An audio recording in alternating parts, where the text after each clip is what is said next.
오늘 본문을 기점으로 해서 이제 아브라함이 죽죠. 이제 아브라함은 유대인들은 이제 하늘이 7개라고 생각을 했어요.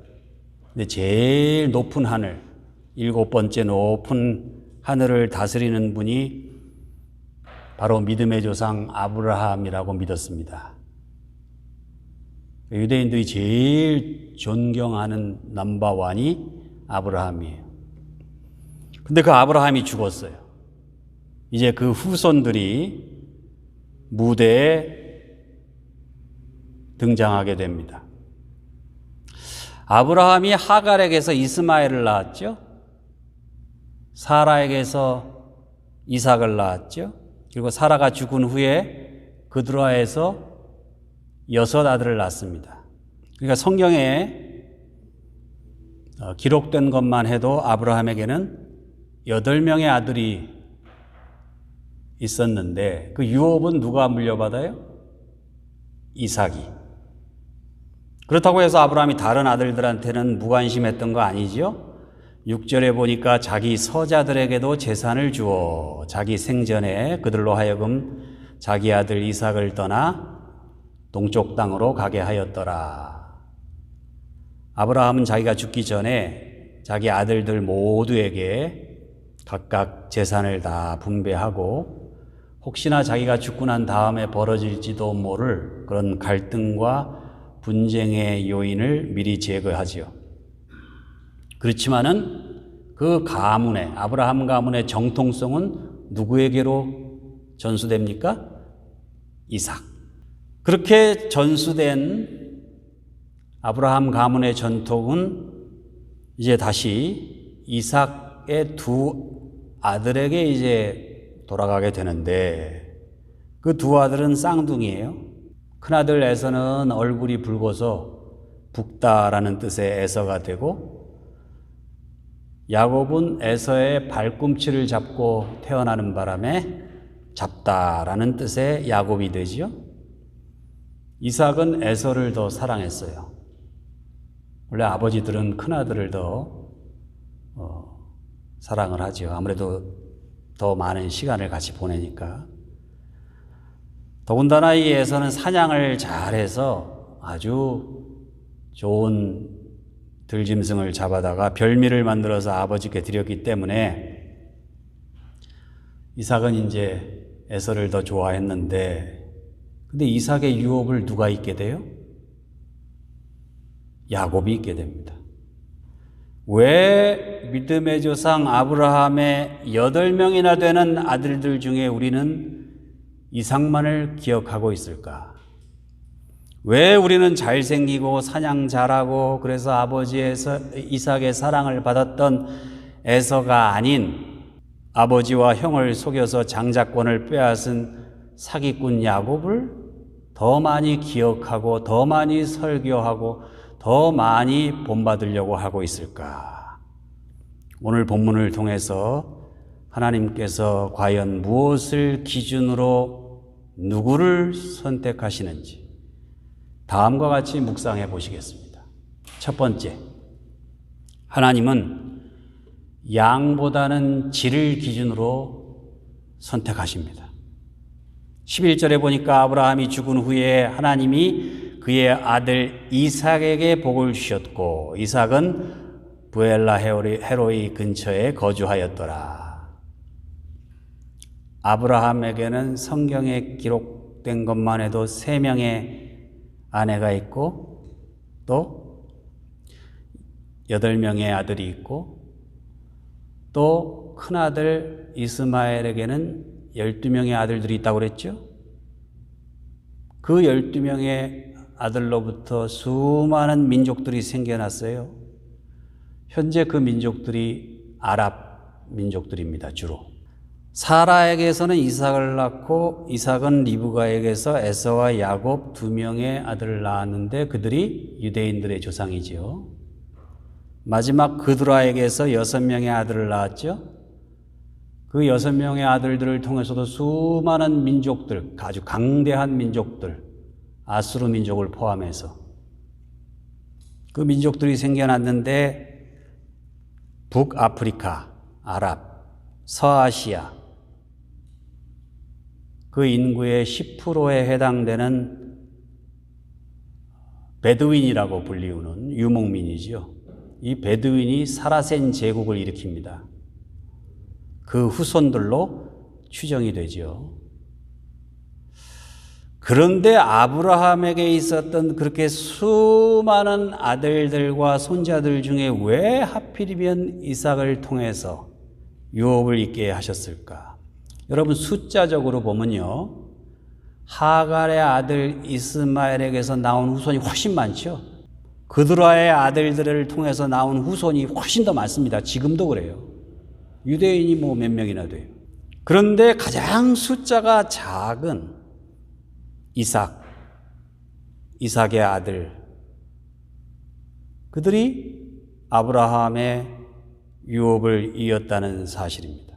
하나님은 약한 것, 작은 것, 적은 것을 통해서 강한 것, 큰 것, 많은 것을 부끄럽게 하시는 분이기 때문에 사도 바울이 고린도전서 1장 27절에서 고백하지요. 하나님께서 세상에 미련한 것들을 택하사 지혜 있는 자들을 부끄럽게 하려 하시고 세상에 약한 것들을 택하사 강한 것들을 부끄럽게 하려 하시며 하나님께서 세상에 천한 것들과 멸시받는 것들과 없는 것들을 택하사 있는 것들을 폐하려 하시나니 이는 아무 육체도 하나님 앞에서 자랑하지 못하게 하려 하심이라. 우리는 눈에 보이는 양을 중요시합니다. 그래서 많으면 많을수록 좋고 양이 많아야 그 가운데 질도 좋은 게 나오잖아요. 그래서 우리도 하나님은 양이 많은 걸 좋아하시나 보다 그렇게 착각해요. 그러나 성경은 정반대죠. 하나님은 눈에 보이지 않는 것, 양보다는 질을 중요시하게 생각하십니다. 그래서 하나님은 약하고 작고 적은 것들을 택하사 강하고 크고 많은 것들을 부끄럽게 하시는 그런 분이세요. 예수님도 그랬잖아요. 예수님은 부자의 많은 헌금보다 과부의 2렙돈을 더 귀하게 여기셨죠. 그리고 칭찬하셨죠. 그걸 받아주셨죠. 예수님께 굶주린 백성들 좀 배불리 먹이라고 큰 돈 가져온 사람이 없었을까요? 유명한 예수님한테? 저는 있었으리라고 봐요. 그러나 예수님은 굳이 이름 없는 한 어린 아이의 도시락, 그 누추한 도시락에 담긴 오병이어를 선택해서 사복음서에 다 기록되는 그 엄청난 기적을 일으키시는 거예요. 일부러. 하나님은 숫자가 얼마나 많은지, 얼마나 양이 많은지 그런 것보다는 우리가 얼마나 진실한지, 얼마나 순수한지, 그리고 거기에 어떤 의미가 담겨져 있는지 그걸 따지시는 분입니다. 사람을 선택하실 때도 마찬가지예요. 하나님은 의미지향형 인간을 택하십니다. 하나님은 내가 얼마나 많이 배웠나, 얼마나 많은 걸 갖고 있나, 내가 뭐 얼마나 큰 교회 다니고 얼마나 많은 사람들을 하고 관계를 맺고 있고 뭐 이런 거, 그런 외형적인 조건으로 하나님의 나라의 유업을 있게 하시는 게 아니지요. 내가 하나님 앞에서 어떤 존재인지, 다른 모든 외형적인 조건을 다 배제하고 내가 하나님 앞에서 얼마나 진실하고 순수한지, 내가 얼마나 하나님을 사랑하고 하나님을 간절히 추구하는지 그것을 보고 우리를 판단하신다는 사실입니다. 여러분, 우리네 인생에서요, 성공의 기준은요, 내가 얼마나 많은 일을 하고 얼마나 큰 일을 하고 얼마나 높은 자리에 올라가고 그런 비본질적인 데 있는 게 아닙니다. 내가 오늘도 얼마나 의미 있는 일을 하고 남들이 뭐라 하든 오늘도 묵묵히 하나님의 기뻐하시는 일을 하고 있는지, 그렇게 살려고 노력하고 있는지, 거기에 달려있는 겁니다. 내 인생에서도 중요한 것은 양보다는 질입니다. 그래서 인생은 얼마나 빨리 가느냐, 얼마나 높이 가느냐가 중요한 게 아니에요. 어떤 방향으로 가고 있는지. 그게 중요한 겁니다. 내 삶의 겉모양에 치중하기보다는 내 삶의 내면을 돌아보고 내 모습 이대로 순수하고 진실한 모습으로 하나님께 나아가시기를 주님의 이름으로 축원합니다. 두 번째, 하나님은 나이나 서열이 아니라 믿음을 보시고 선택하십니다. 21절부터 이삭이 그 아내가 임신하지 못함으로 그를 위하여 여호와께 간구하며 여호와께서 그의 간구를 들으셨으므로 그 아내 리브가가 임신하였더니 그 아들들이 그 태 속에서 서로 싸우는지라. 두 국민이 내 태 속에 있구나. 두 민족이 내 복중에서 나누이리라. 이 족속이 저 족속보다 강하겠고 큰 자가 어린 자를 섬기리라. 자, 장자가 누구예요? 에서. 차자가 야곱. 서열로 따진다면 에서가 우선이죠. 그래서 이삭도 에서를 더 사랑하고, 아버지들이 큰 자식을 더 사랑하니까 그게 안쓰러워서 어머니들은 작은 자식들한테 관심을 더 갖죠. 그런데 하나님께서는 그런 나이나 서열보다는 그가 얼마나 하나님의 뜻을 믿고 따르는가, 하나님을 향한 믿음을 중요하게 여기십니다. 자, 여기 강한 자와 약한 자가 있습니다. 하나님이 누구 편이라고요? 여기 높은 자와 낮은 자가 있습니다. 하나님은 누구 편이라고요? 하나님은 하나님의 뜻을 올바로 알고 따르는 자의 편입니다. 강한 자나 약한 자나, 큰 자냐 작은 자냐, 얼마나 많이 가지고 있느냐 적게 가지고 있느냐, 얼마나 많이 배웠나, 어떤 직위를 가지고 있느냐, 그런 거는요 다 비본질적인 거예요. 중요한 것은 얼마나 하나님을 기쁘시게 할 수 있는 그런 순수한 믿음을 가지고 있는가. 거기에 여러분들 믿음의 여정, 인생의 성패가 거기에 달려 있습니다. 그래서 히브리서 11장 6절은 믿음이 없이는 하나님을 기쁘시게 못하나니 하나님께 나아가는 자는 반드시 그가 계신 것과 또한 그가 자기를 찾는 자들에게 상 주시는 이심을 믿어야 할지니라. 하나님은 고대 이집트 왕국을 호령하던 바로 왕, 강대했던 바벨론 제국의 느부갓네살 왕, 이런 사람들을 택하신 게 아니죠. 자신의 아내를 누이 동생이라고 속이고 생명을 유지하고자 했던 약하고 비겁한 아브라함, 그 아브라함을 택하셨어요. 그래서 당신의 뜻을 이루십니다. 야곱의 12아들 중 11번째 요셉을 택하셨습니다. 많고 많은 영웅들 중에 첩의 아들 기드온을 들어서 쓰셨습니다. 사사 가운데 가장 큰 역할을 한 분이죠. 이스라엘에서 가장 잘생기고 가장 키도 크고 가장 활도 잘 쏘는 사울이 아니라 물맷돌 차고 다니던 이새의 8째 아들 다윗을 선택하셨어요. 힘, 서열, 나이, 사람들은 그걸 따지는데 하나님은 그가 얼마나 하나님을 믿고 따르고 하나님의 뜻을 존중하는가, 그걸 보십니다. 내게 주어진 외적인 조건들을 가지고 하나님께 나아가 되지도 않는 허세 부리시지 마시고 신령과 진정으로 하나님을 믿는 진실한 믿음으로 하나님께 나아가시기를 주님의 이름으로 축원합니다. 마지막으로 세 번째, 하나님은 물질보다는 관계를 기준으로 선택하십니다. 31절부터 읽겠습니다. 야곱이 이르되 형의 장자의 명분을 오늘 내게 팔라. 에서가 이르되 내가 죽게 되었으니 이 장자의 명분이 내게 무엇이 유익하리요. 야곱이 이르되 오늘 내게 맹세하라. 에서가 맹세하고 장자의 명분을 야곱에게 판지라. 야곱이 떡과 팥죽을 에서에게 주매 에서가 먹으며 마시고 일어나 갔으니 에서가 장자의 명분을 가볍게 여김이었더라.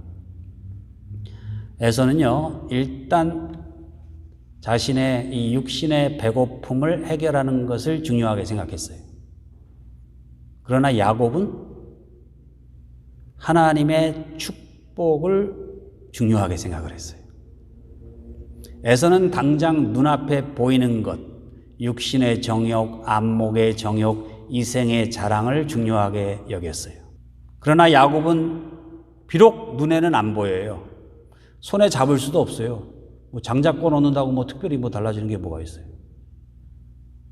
그런데 그게 하나님과의 관계를 상징한다고 본 거예요. 에서는 눈에 보이는 물질을 위해서 하나님께서 주신 축복을 소홀히 여긴 거예요. 당장 잡을 수 없다고. 그리고 하나님과의 관계를 저버린 거예요. 그러나 야곱은 그 하나님과의 관계를 위하여 눈에 보이는 당장 내겐 이익이 되는 물질을 이용을 했습니다. 도리어. 성경에서 비극적인 결말을 맞이했던 사람들, 공통점이 있죠. 하나님과의 관계보다 물질을 우선했던 사람들입니다. 아간은 하나님의 명령을 저버리고 물질적인 이익을 취했잖아요. 게하시는 하나님과의 관계를 저버리고 자기의 이익을 취하잖아요. 아나니아와 삽비라는 하나님과의 관계보다는 물질적인 이익과 허세를 선택했잖아요. 그러나 그리스도인에게는 하나님과의 관계가 우선이에요. 물질은 하나님과의 관계와 우리 서로의 관계를 위한 수단에 불과해요. 그게 얼마가 됐든지 간에. 프랑스 파리에서 어느 교회에서 이제 선교 보고를 하고 선교사를 파송하기 위해서 헌금을 했습니다. 그래서 이제 헌금 접시가 쭉 이제 돌아가는데 어떤 시각 장애인이 헌금함에다가 27프랑을 넣는 거예요. 그걸 보고 이게 옆에 보이니까 옆에 앉아있던 교인이 당신한테 그 27프랑이 적은 돈이 아닌데 우리 같은 사람한테는 별거 아니지만은 너 그 큰 돈을 그렇게 헌금하냐고 제대로 확인을 한 거냐고 눈이 안 보이니까 걱정이 돼서 그랬더니 그분이 저는 앞을 볼 수 없어서 전등을 킬 필요가 없다는 거예요. 집에서 자기가 물어봤대요. 1년 전기세가 얼마 나오는지. 그랬더니 27프랑이 나온다고 얘기를 들었대요. 그래서 자기가 나는 안 보이니까 전등을 킬 필요가 없으니까 27프랑을 하나님이 나를 절약하게 해주신 거니까 그 돈은 내게 아니라 하나님 거라는 거예요. 그러니까 그 돈은 마땅히 선교사들이 수고하는데 내가 선교 헌금으로 하나님께 드려서 영적으로 어두움 가운데 있는 사람들에게 참빛이 비춰지도록 하고 싶습니다. 앞을 볼 수 없는 그 불편하고 저주스러운 그 조건을 감사의 조건으로 여길 수 있었던 거예요. 그 시각 장애인이야말로 정말 우리들이 볼 수 없는 걸 보고 있는 거죠. 물질은 하나님과의 관계를 위한 수단이라는 사실을 그는 그 시각 장애를 통해서 깨닫고 고백하고 있는 거죠. 비록 남들이 보기에는 보잘것없어 보일지 모르지만은 시각 장애인이면서도 하나님께서 자신에게 허락해 주신 그 인생에 감사하는 마음, 그 마음을 보면 그가 하나님과 어떤 관계를 맺고 있었는지 충분히 알 수 있잖아요. 양보다는 질입니다. 나이보다 서열보다는 믿음입니다. 물질보다는 관계입니다. 하나님께 선택받아 쓰임받은 이삭처럼, 야곱처럼 하나님의 선택의 기준을 내 삶의 기준으로 삼아 하나님의 뜻에 합당한 삶을 사심으로 하나님께 영광을 돌리는 우리 모두가 되시기를 주님의 이름으로 축원합니다.